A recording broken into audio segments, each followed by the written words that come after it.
Yeni Time Test Bankından müəllimin fasilitatorluq bacarığı mövzusunun 9-cu sualına baxırıq. Aşağıdakı hansı nümunədə müəllimin fasilitator kimi yanlış atdığı addımı görmək olar? A variantında qeyd olunur ki, müəllim şagirdlərin öyrənmə tərzlərini bildiyindən dərs prosesində müxtəlif resurslar hazırlayaraq şagirdlərin diqqətini dərsə cəlb edə bilir. Məhz cəlb etmə müəllimin fasilitator bacarıqlarından biridir. A variantı doğrudur. B-də qeyd olunur ki, müəllim keçdiyi mövzunun daha anlaşıqlı olması üçün şagirdlərə həyati situasiyalar təqdim edir. Sinif mühitindən kənara çıxma və eyni zamanda öyrənmə prosesini həyatla əlaqələndirmə müəllimin fasilitator bacarığından biridir.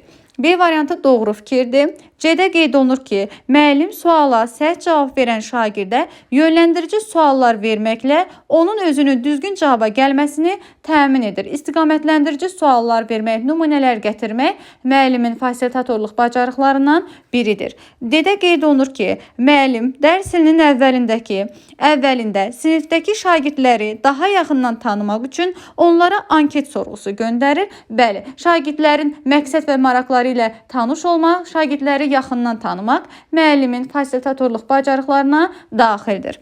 D variantı da doğrudur. E-də qeyd olunur ki, müəllim şagirdlərin yazılarını yoxlayan zaman səhv yazılan sualların düzgün həllərini misalların altından qeyd edir.